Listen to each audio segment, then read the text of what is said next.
Hello friends, welcome to our channel Center for Sociology and our these sociology classes where we have been discussing one very important book on sociology, dear friend. That is Harlumbus and Holburn's books that we have been discussing since last few classes.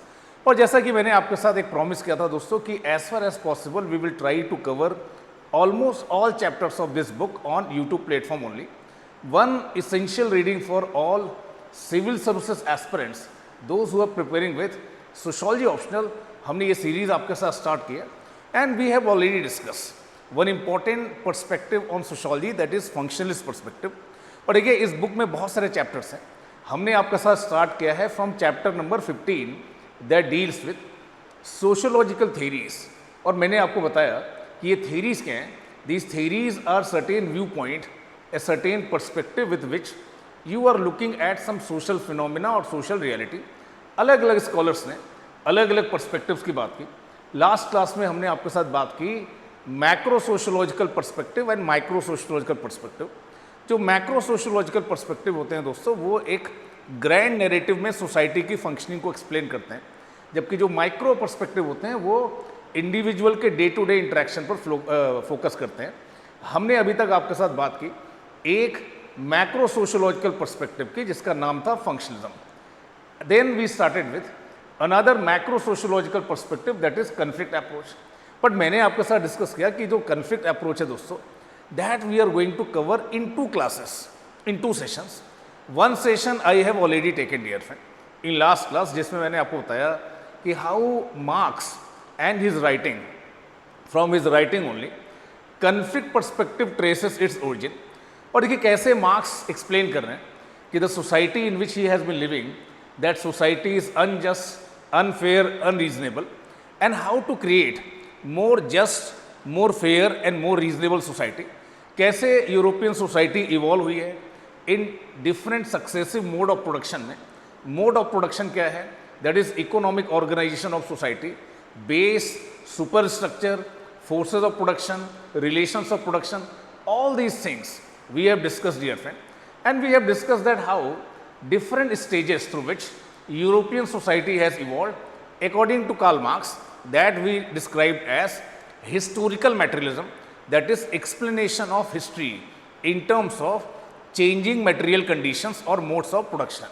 All these things we have already discussed. And then I started with you people another important topic, that is class struggle. How class struggle unfold.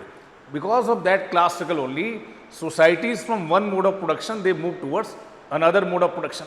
तो हमने आपके साथ start किया था कि देखिए class refers to a group of people who share similar relationship with means of production. और हमने आपके साथ डिस्कस किया कि depending upon the kind of the relationship you share there can be two classes according to Karl Marx. He propose a two class model, that is ownership class and non ownership class.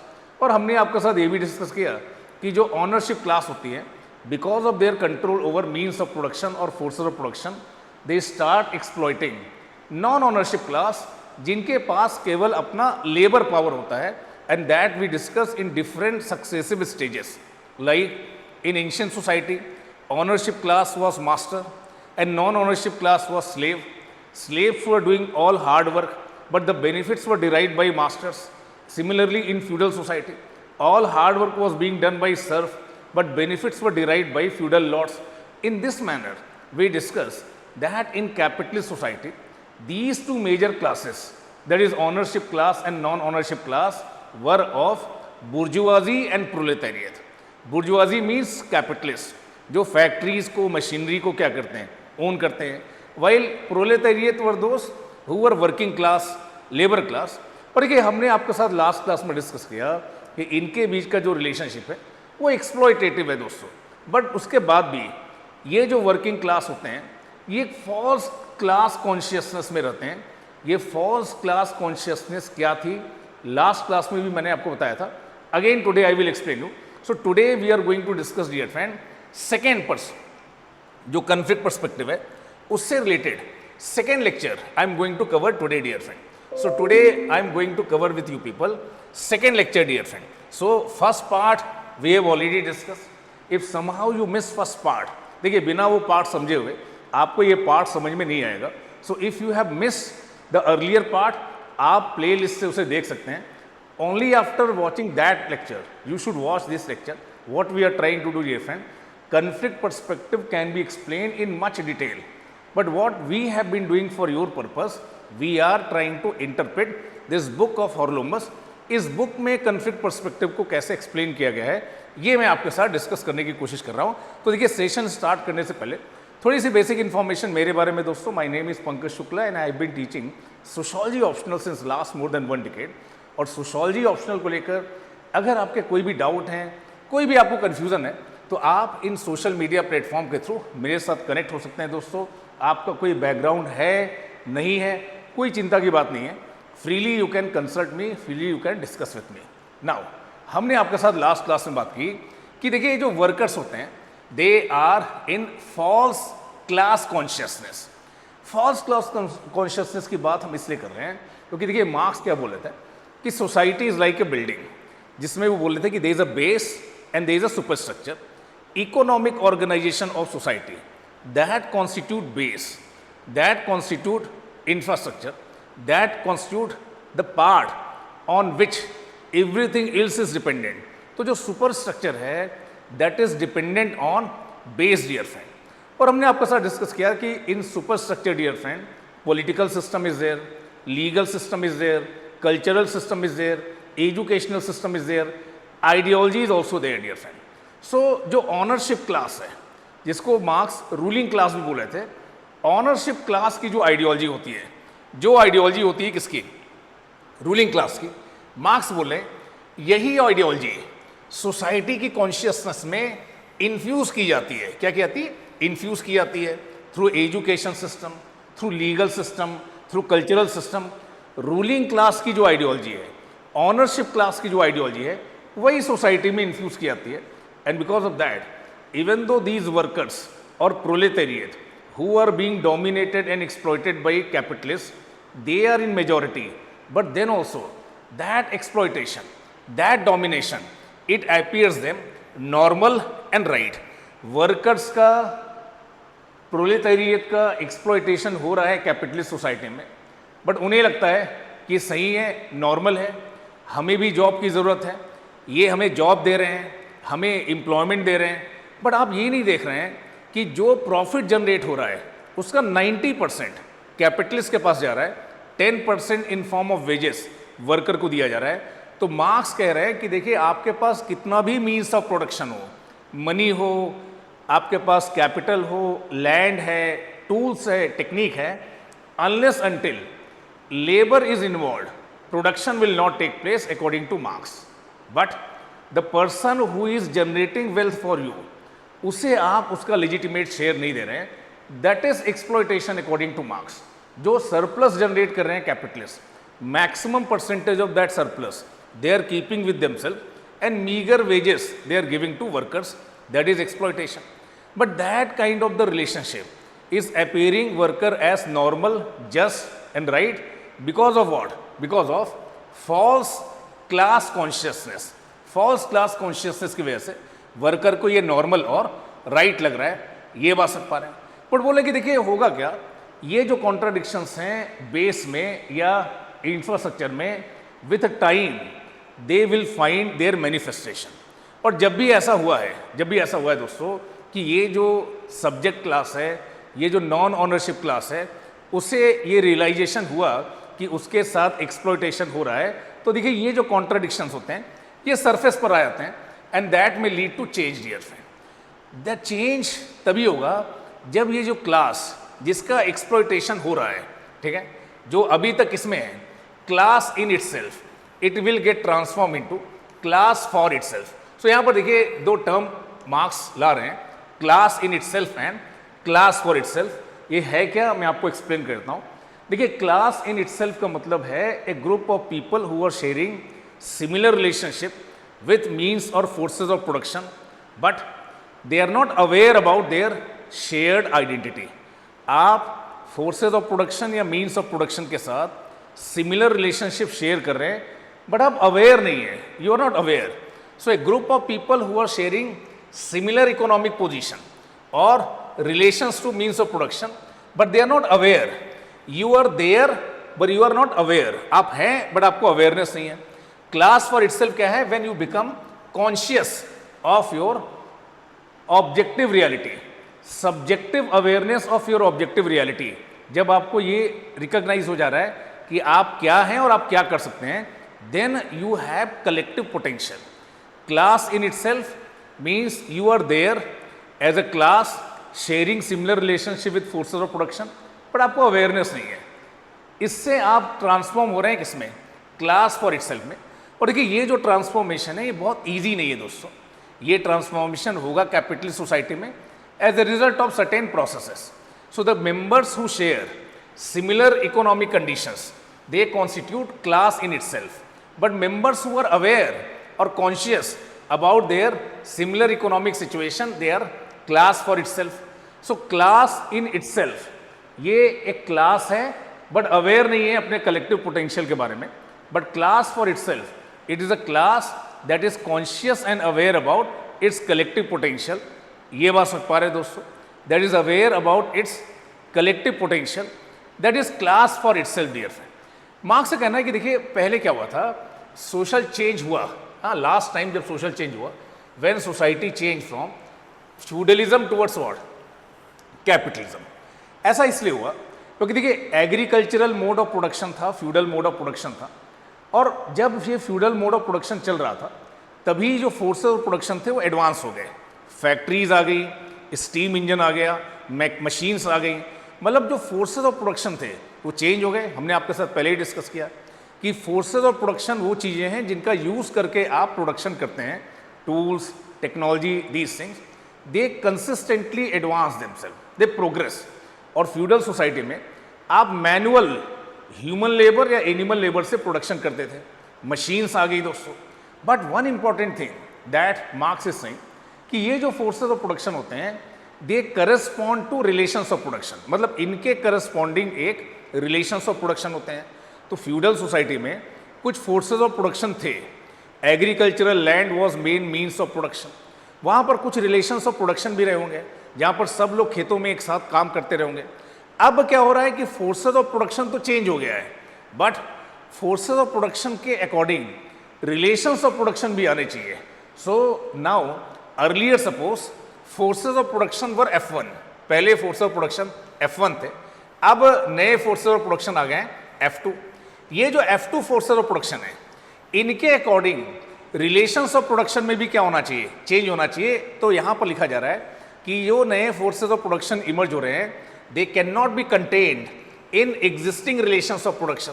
So when forces of production they change from F1 to F2, relations of production they should also change from R1 to R2, and for that purpose dear friend society changed from feudalism towards industrialism, क्योंकि देखिए industrial capitalism में आपको free labour की ज़रूरत थी, और ये जो लेबर था ये बंधा हुआ था कहाँ पर? ये लेबर बंधा हुआ था फ्यूडल लॉर्ड्स के साथ। फ्यूडल लॉर्ड्स के साथ ये रिस्ट्रिक्टेड लेबर था, but industrial capitalism required free labour. तो इसको सपोर्ट करते हुए कुछ आइडियाज़ आए, मॉन्टेस्क्यू, इस तरह के स्कॉलर्स, हॉब्स, लॉक जो बात कर रहे हैं राइट की, फ्रीडम की, फ्री विल की। देखिए इस तरह की बातें की जा रही हैं because now your base economic infrastructure it requires some new kind of the supporting theme, supporting ideas. तो बता रहे हैं कि देखिए जो सर्फ और लॉर्ड की जो रिलेशन थी, ये जो लेबर था ये प्रिवेंट कर रहा था दोस्तों, it was preventing emergence of wage labour. So contradiction हुआ between newly emerging class of bourgeoisie, जो कि डोमिनेंट नई क्लास इमर्ज हो रही थी, and existing class of feudal lords. So when society move from feudalism towards capitalism, जो class struggle हुआ था, that class struggle was between bourgeoisie जो मशीन्स को, फैक्ट्रीज को, नए फोर्सेस ऑफ प्रोडक्शन को कंट्रोल कर रही थी, एंड फ्यूडल लॉर्ड्स जो एग्जिस्टिंग फोर्सेस ऑफ प्रोडक्शन को कंट्रोल कर रहे थे। इनके बीच में क्लास स्ट्रगल हुआ था। Then society move from feudalism towards capitalism. तब सोसाइटी चेंज हुई कहाँ से? फ्यूडलिज्म से कैपिटलिज्म की तरफ। अब जो अगला चेंज होगा according to Marx as per this book, when capitalist society because of its contradiction it will get transform into communist society. Next जो चेंज होगा when capitalist society will get transform to communist society. और देखिए ऐसा क्यों होगा, ऐसा इसलिए होगा क्योंकि इस बुक में ऐसा बोला जा रहा है कि कैपिटलिस्ट सोसाइटी में जो डोमिनेंट क्लास है, that is class of bourgeoisie, class of capitalist, class of industrialist, और जो सबॉर्डिनेट क्लास है, सब्जेक्ट क्लास है, प्रोलेटेरिएट। तो जो बुर्जुआजी और जो इंडस्ट्रियलिस्ट है, देखिए ये ऑनर है, they are owning and they themselves are controlling entire process of production. जो प्रोडक्ट हो रहा है उसे भी ये कंट्रोल कर रहे हैं, जो प्रॉफिट है maximum share is going to whom, bourgeoisie. तो ये जो इनइक्वालिटी इमर्ज हो रही है या जो इनइक्वालिटी बढ़ती जा रही है, इसके वजह से एक कॉन्ट्राडिक्शन इमर्ज होगा between interest of capitalist and interest of proletariat. So जो क्लास ऑफ प्रोलेटेरिएट है, when they get aware that they are being exploited by capitalists, they will transform from class in itself towards what? Class for itself. और मैंने आपके साथ discuss किया है कि जब कोई क्लास इन इटसेल्फ से क्लास फॉर इटसेल्फ बन जाती है, then they are ready for collective action. At this stage, this class of proletariat, they will take a collective action. They will lead a class struggle. और उसके बाद जो means of production है, जो force of production है, इन पर proletariat का control हो जाएगा, जिसको मार्क्स बोल रहे हैं एक transitional phase known as dictatorship of proletariat. और प्रोलेटेरिएट ये इंश्योर करेंगे कि ये जो मीन्स ऑफ प्रोडक्शन है, ये जो फोर्स ऑफ प्रोडक्शन है, ये सभी में बराबरी में as per their requirement, as per their need, they should be distributed, leading to emergence of a society known as communist society.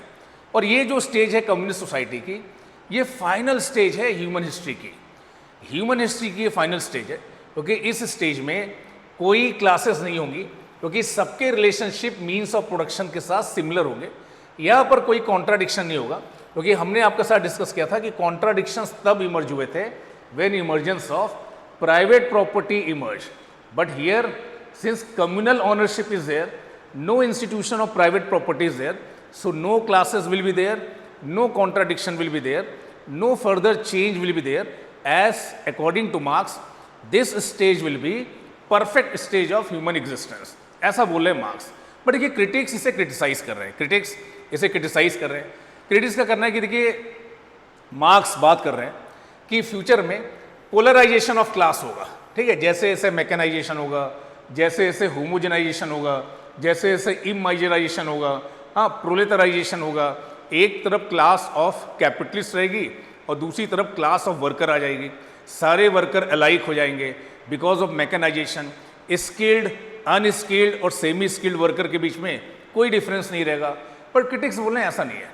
Critics कह रहे हैं कि पोलराइजेशन की जगह प्रोलिफरेशन ऑफ क्लास होगा। वर्किंग क्लास के अंदर ही skilled, semi skilled, highly skilled, इस तरह के बहुत सारे क्लासेस हो जाएंगे। And those were highly skilled, जो लोग आईआईटी से पास आउट हो रहे हैं, बड़े बड़े इंस्टीट्यूशन से पास आउट हो रहे हैं और किसी बड़ी एमएनसी को ज्वाइन कर रहे हैं या इंडियन कंपनीज को ज्वाइन कर रहे हैं हायर पोस्ट पे, देखिए वो ज़्यादा आइडेंटिफाई कर रहे हैं ऑनरशिप के साथ। ऑनर जो है कंपनी का उसके साथ आइडेंटिफाई कर रहे हैं। और डे टू डे फंक्शनिंग में जो ये ऑनर्स हैं उनका जो रोल है बहुत मिनिमाइज होता जा रहा है। ये सारी बातें मार्क्स इग्नोर कर रहे हैं, उसको कंसिडर नहीं कर रहे हैं। तो पहला क्रिटिसिज्म ये है दोस्तों कि marks was talking about polarization of class, but later on Weber talked about proliferation of class, कि नई क्लासेस इमर्ज होंगी, particularly class of professionals, service sector emerge होगा, जिसको मार्क्स कंसिडर नहीं कर पा रहे थे। दूसरा जो क्रिटिसिज्म लोगों ने बोला कि देखिए जिन सोसाइटीज़ की बात कर रहे हैं मार्क्स कि कम्युनिस्ट सोसाइटीज़ इमर्ज होंगी, कुछ कंट्रीज़ में ऐसी रिवोल्यूशंस हुई, बट ऐसा पाया गया कि इन कंट्रीज़ में भी टॉप पर एक पॉलिट ब्यूरो, एक कमेटी ऑफ वर्कर्स बनाई गई। और ये जो लोग पॉलिट ब्यूरो में आए, जो सोवियत रशिया में, यूएसएसआर में इस तरह की रिवॉल्यूशन हुई या और भी कंट्रीज में हुई, वहाँ पर पाया गया कि despite communist revolution significant inequality existed. There were some people who were claiming themselves as a ruling elite. इनके हाथ में ज़्यादा फाइनेंशियल पावर, ज़्यादा पॉलिटिकल पावर, ज़्यादा कोर्सिव पावर पाई गई। तो significant inequality also existed in so called communist society, जिसके बारे में मार्क्स से बोल रहे थे कि जब ये कम्युनिस्ट रिवॉल्यूशन होगा तो कोई ऐसा इनइक्वालिटी नहीं होगी। और ultimately the kind of the inequality existed in such socialist और communist society. Later on it led to collapse of communism. इसकी वजह से आगे जाकर हुआ ये जो कम्युनिस्ट स्टेट्स से इनका कोलैप्स हो गया। One famous criticism was given by max weber. देखिए मार्क्स क्या कह रहे थे, मार्क्स कह रहे थे कि देखिए society is like a building, और सोसाइटी का देखिए एक बेस है, बेस कंसिस्ट ऑफ इंफ्रास्ट्रक्चर और economic organization, then there is a super structure, super structure में आपका रिलीजन है, पॉलिटिकल सिस्टम है, कल्चरल सिस्टम है, एजुकेशनल सिस्टम है, ये सारी चीज़ें. So Marx was saying that base determines super structure. But Max Weber he came up with a very famous book. The title of that book is Protestant Ethics and Spirit of Capitalism. आपके syllabus में भी ये एक book का एक topic है जिसको बहुत डिटेल में हम आपके साथ डिस्कस करेंगे. और देखिए यहाँ पर प्रोटेस्टेंट इथिक्स और स्पिरिट ऑफ कैपिटलिज्म में वेबर ये कह रहे हैं कि how Protestant ethos they have contributed towards rise and growth of modern capitalism in Western Europe. Otherwise, economic conditions, ancient जो medieval societies हैं like India और China में भी थी, but it was Protestant ethos that have contributed for emergence of modern capitalism. तो इनका कहना है कि देखिए मार्क्स कह रहे हैं कि जो हिस्ट्री है it is determined by economic forces. Human beings केवल रिस्पॉन्ड करते हैं किसे, इकोनॉमिक फोर्सेस को, ऐसा मार्क्स बोल रहे थे. बट वेबर बोल रहे हैं ऐसा नहीं है, वेबर बोल रहे हैं ऐसा नहीं है. ऐसा हो सकता है कि superstructure like Protestant ethos it also determined economic infrastructure like emergence of modern capitalism. So Marx was saying that modern capitalism emerge, base determines super structure. Dear friend, modern capitalism emerge, इस वजह से Protestantism आया. ऐसा बोला किसने, marks ने. Weber otherwise बोल रहे हैं, वेबर बोल रहे हैं कि प्रोटेस्टेंट इथॉस इमर्ज हुए, इसकी वजह से मॉडर्न कैपिटलिज्म ग्रो हुआ और सस्टेन किया. कहां पर, वेस्टर्न यूरोप में. तो super structure can also determine base, that is argued by weber. एक दूसरा क्रिटिसिज्म है डियर फ्रेंड. सो मार्क्स कह रहे हैं कि देखिए हमने कभी ऐसा नहीं बोला कि economic forces were the only forces that were the determining cause for any social change. That he never said. Marx कह रहे हैं कि हमने बस ये बोला कि out of all other factors primacy must be given to economic forces. I never said that economic factors they are the sole और ओनली फैक्टर्स डिटरमाइनिंग चेंज. ये मार्क्स का एक डिफेंस है दोस्तों. बट और भी बहुत सारे क्रिटिक्स हैं, और भी बहुत सारे क्रिटिक्स हैं जो हम आपके साथ डिस्कस करेंगे एक एक कर कर. बात करेंगे हम आपके साथ न्यू मार्क्सिस्ट स्कॉलर्स के बारे में. और ये देखिए ये जो न्यू मार्क्सिस्ट स्कॉलर्स हैं, they are inspired by Marx but they are different from Marx. भले ही इन्होंने मार्क्स से इंस्पिरेशन ली है, बट मार्क्स से थोड़ा सा डिफरेंट है. ऐसे ही एक न्यू मार्क्सिस्ट है एंटोनियो ग्राम्स्की.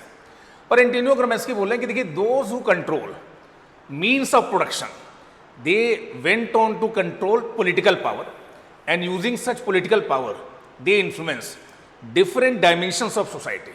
So बता रहे हैं कि देखिए जो स्टेट की बात कर रहे थे मार्क्स की, state act as a committee of bourgeoisie, state act as committee of bourgeoisie. तो बोल रहे हैं कि देखिए जरूरी नहीं है, ये जो लोग हैं जो मीन्स ऑफ प्रोडक्शन को क्या करते हैं, ओन करते हैं, देखिए टोटल कंट्रोल इस्टेब्लिश करते हैं.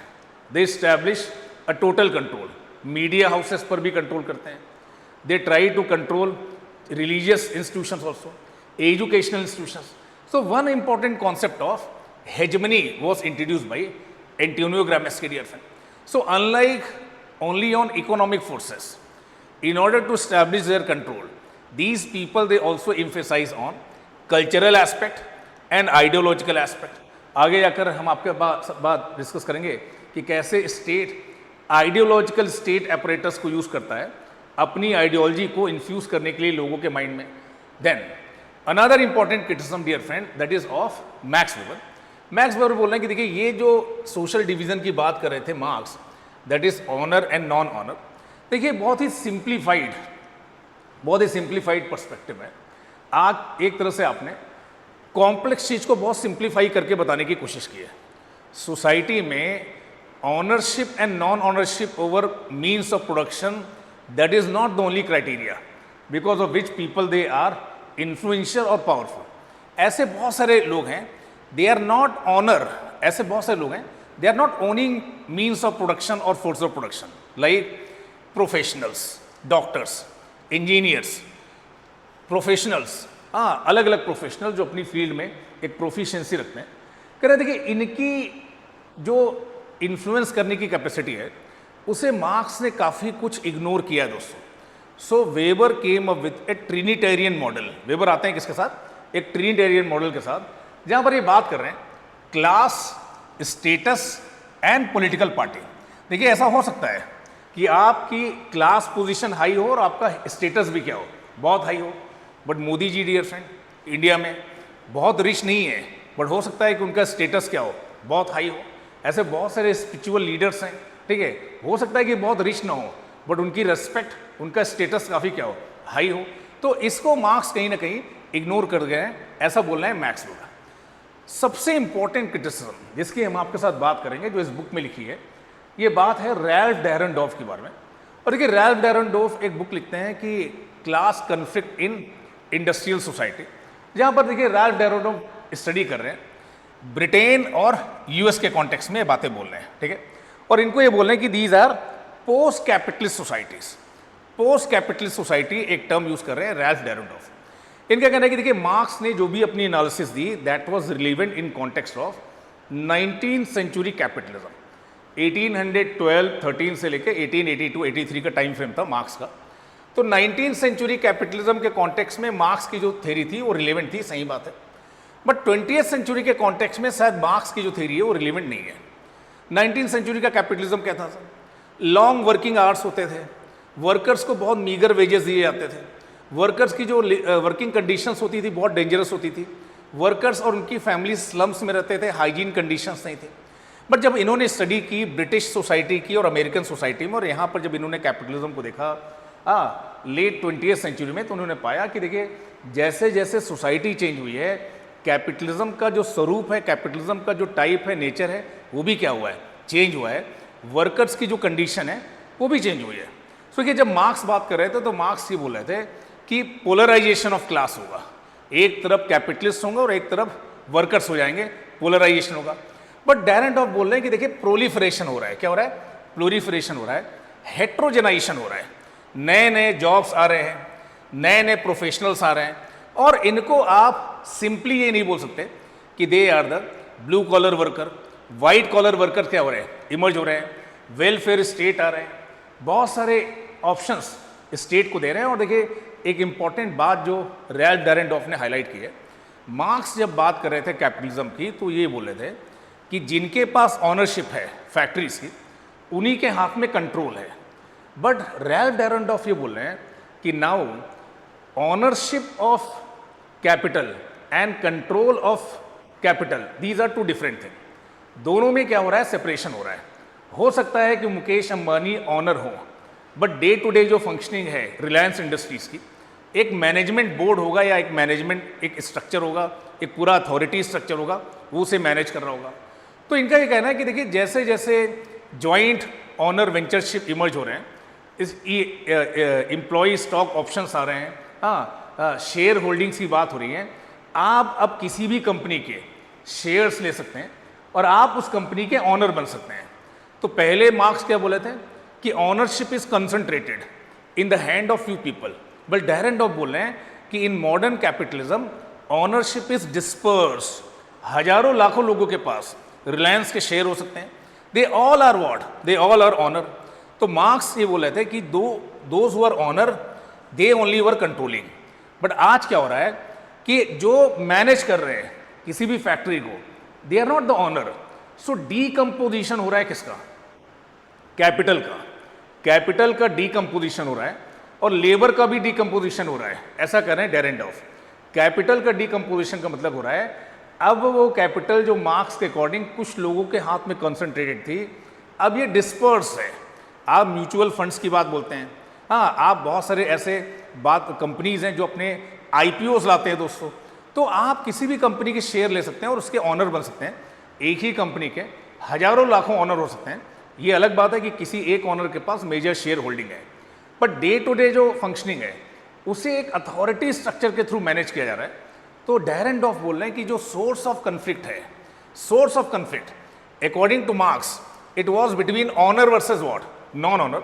बट डैरेंडॉर्फ के अकॉर्डिंग जो सोर्स ऑफ कन्फ्लिक्ट है अब it lies in authority structure, जिसमें एक मैनेजमेंट बोर्ड है, टॉप लेवल मैनेजमेंट है, मिडिल लेवल मैनेजमेंट है, लोअर लेवल मैनेजमेंट है, who is giving command to whom, who is receiving command from whom.